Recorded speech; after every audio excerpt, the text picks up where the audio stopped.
Clairement, il faut qu'on y aille par palier, hein. Déjà, avant la qualité de la conciliation, il y a Soral. Euh, Moi, c'est vrai que Soral, j'oublie même des fois qu'il a 50 ans, hein. C'est un daron, hein. C'est un papy quelque part, là. Euh, Dans les années 2008, il y avait une ligne, nous on s'est créé le MDI, bon, on a été interdit rapidement, c'est toujours la même chose, hein. Ils ne supportent pas quand les immigrés prennent en charge certaines choses et tout ce qui s'ensuit. Et je voyais Soral avec sa ligne qui était la ligne du patriotisme, etc. Il fallait que les Noirs s'intègrent. Moi, j'ai pas envie de m'intégrer. Je le dis, j'ai toujours dit que j'allais rentrer. Donc il y avait une hostilité. Et il pensait que j'étais contre lui et moi je pensais qu'il était contre moi. Et ça a arrangé au final l'oligarchie, alors qu'on avait le même ennemi. Et puis après, il y a une démarche qui a surpris, je pense, Alain, qui a été que je suis rentré. Je l'avais dit.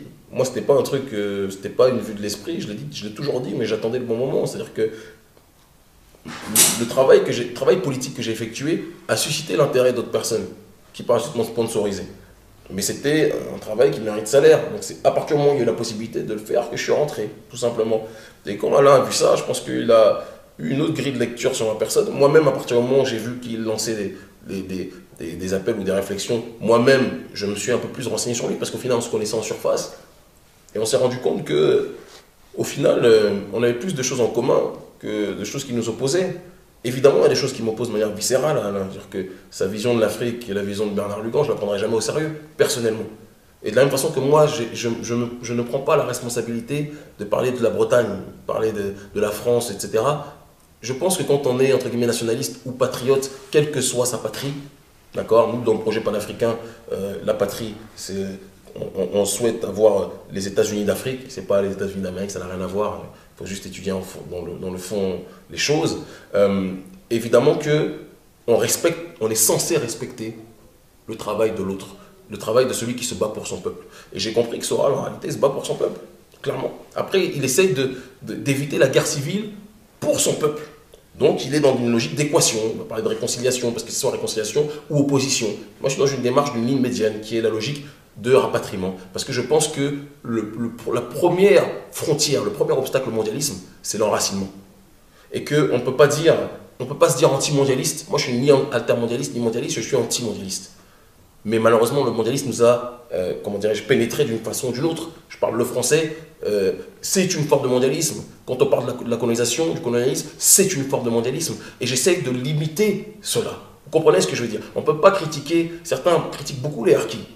D'accord? Parce qu'ils se disent fiers d'être français. Ils ont choisi la France à un moment où peut-être l'histoire voulait qu'ils ne la choisissent pas. D'accord? Moi, personnellement, je me suis toujours senti plus proche de ceux qui étaient dans une logique d'indépendance. Mais je dis, si tu as des parents qui se sont battus pour l'indépendance et que tu es aujourd'hui en train d'être en France, de critiquer la France, mais en même temps de vouloir la revendiquer, je dis, il y a une incohérence. Et moi, je suis dans une démarche de rapatriement, de retour à soi, de retour aux sources, de retour à la terre, d'amour de sa terre. Et ma terre, c'est une vision globale, continentale, comme disait Thomas Sankara, parce que Sankara, j'ai vu, vous le mettez souvent sur ER, j'espère que vous l'étudierez encore plus. Sankara, quand il va à Harlem, il dit qu'il est dans la capitale du monde noir, en Occident, il est avec son peuple là-bas. Donc quand certains de ER disent, par exemple, oui, quel rapport entre un Burkinabé et un Afro-Américain, mais je vous encourage à écouter le discours de celui dont vous avez le visage, entre autres, à bannir, parce que Sankara était un panafricain, il s'est revendiqué, il dit que quand il va à Harlem, il est auprès de son peuple. Parce qu'il y a des choses qui peuvent parfois vous dépasser, vous allez parler de lecture racialisante, non. On parle de négritude, on parle de fierté de soi, on parle d'exaltation de la fierté de soi, et on parle d'unité, dans ce projet panafricain entre la diaspora et le continent. Et donc, ER, je le dis, je le répéterai jamais assez, à partir du moment où il respecte le travail d'indépendance des nôtres, moi je respecte le travail d'indépendance des vôtres. Vous comprenez? Vous battez pour la réconciliation. Moi je pense que on peut être dans une démarche, j'ai toujours dit, je le sais, que tout le monde ne rentrera pas en Afrique. C'est pour ça qu'il y a autant d'attentes aussi quand je viens ici, d'un certain nombre de frères et sœurs qui assistent à nos conférences. Mais s'ils ne rentrent pas, vous proposez l'intégration, hein, de rentrer dans la démarche quasiment patriotique, hein, si je ne m'abuse, quasiment. En tout cas, c'est ce que Soral dit, hein, après avoir peut-être des divergences à l'intérieur du groupe, mais c'est la ligne officielle. Moi, je pars du principe qu'on n'est pas obligé d'être dans cette démarche-là et qu'il peut y avoir, sans être dans une logique de guerre civile ou d'opposition, il peut y avoir un respect entre le français et la population afrodescendante installée en France et que la communauté s'organise, un peu comme les Chinois, se développe économiquement. et ne soit pas dans une logique d'opposition, qu'elle se fasse respecter, non pas en mendiant, non pas en copiant le modèle shoah-anatique, vous comprenez ce que je veux dire, ou shoah-anal, comprennent ce qui pourra par rapport à cette situation-là, développer politiquement, développer économiquement, sans chercher à avoir toujours des miettes de l'oligarchie d'Occident.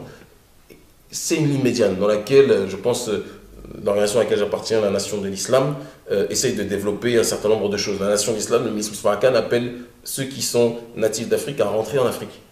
Et appelle ceux qui sont natifs des Caraïbes à rentrer aux Caraïbes. C'est un discours qu'il a tenu, c'est des leçons secrètes qu'on ne sait pas encore. Il dit qu'on a vocation, dans les prochaines années, l'Occident est en train de s'effondrer, on a vocation à rentrer dans les terres peuplées majoritairement des nôtres. Donc c'est un discours, c'est pas un discours que Kémy Séba tient, c'est un discours que Marcus Garvey tenait avant. L'honorable ministre Farrakhan, qui est mon responsable, le dit depuis déjà un certain temps. Ce sont des leçons et des enseignements qui sont donnés à l'intérieur de la nation. Et donc, préparer le retour, mais se développer communautairement parlant et être dans une logique d'alliance quand il le faut. C'est pour ça que moi je suis avec vous, même si j'ai des désaccords sur certains points.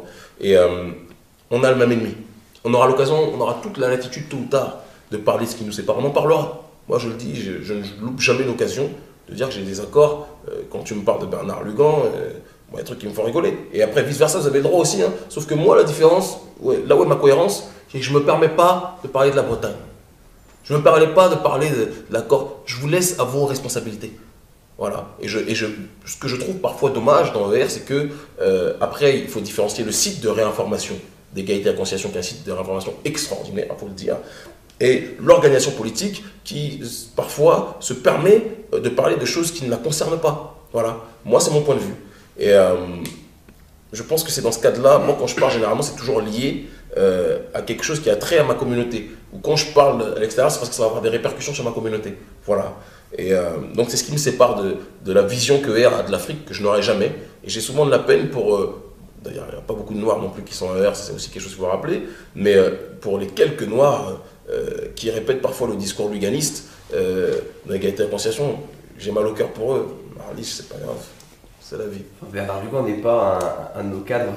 D'accord, mais c'est quelqu'un en tout cas qui est extrêmement apprécié par les dirigeants de R. Si je ne m'abuse. D'après les discussions privées que j'ai eues avec lui. On relaie quelqu'un qui est reconnu comme un spécialiste de l'Afrique, mais je pense que, oui, sûrement, je pense qu'il y en a sûrement d'autres à relier. Mais voilà. En tout cas, il n'est pas reconnu par beaucoup de gens que je connais. Bon, bref. Mais je lui passe, à Lugan malgré tout, hein, vous savez, c'est ça aussi, éviter le conflit de civilisation. C'est pas parce qu'il raconte des choses que je ne prendrai jamais au sérieux que l'homme en tant que tel est mon ennemi. C'est pas mon ennemi. Et je pense que, ça se trouve même humainement parlant, on pourrait discuter, mais je ne serais pas d'accord avec lui par rapport à ce que j'ai lu, ce que je sais de lui. Ça, c'est clair et net. Voilà. ER est une sphère, pour moi, symbolise la résistance à la française, je pense.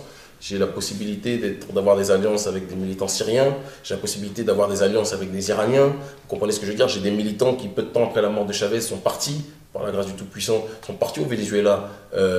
C'était une période assez extraordinaire, on publiera peut-être les photos prochainement, notamment le petit frère Sidik et le frère Hadi qui fait partie de mon staff. Ils sont partis nouer des contacts aussi là-bas. Et c'est une démarche importante pour nous, d'être dans cette logique de multiplier les alliances dans la dissidence. Il y avait notamment, je ne vais pas citer son nom, mais l'un des plus gros soutiens, l'un des porte-parole quelque part quasiment je sais pas si, voilà, du résistant de la dissidence syrienne, de la résistance syrienne. On peut ne pas être d'accord. Moi, par exemple, Bachar al-Assad, il y a plein de trucs sur lesquels je ne serais jamais d'accord avec lui. Il a été loin sur des tas de choses aussi.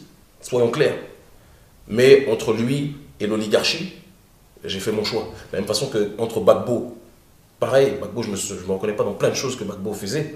Mais entre Gbagbo et Ouattara, je veux dire que les choses sont très claires. Et il y a un moment, il faut faire un choix entre la résistance, même s'il peut y avoir des grandes divergences auparavant, mais entre la résistance et l'oligarchie. C'est de la même façon, donc il y avait un porte-parole de Bachar al-Assad qui était présent, il y avait des Iraniens qui étaient présents samedi au meeting et autres, et des gens de toutes contrées qui se battent pour un monde meilleur et qui voient en nous la voie du panafricanisme dans la sphère francophone. En même temps, je veux dire, on est nombreux à la base, mais on n'est pas nombreux qui ont réussi à se faire entendre. Donc si j'ai cette possibilité-là d'avoir cet écho, eh bien, je me permets de propager ce message, tout simplement.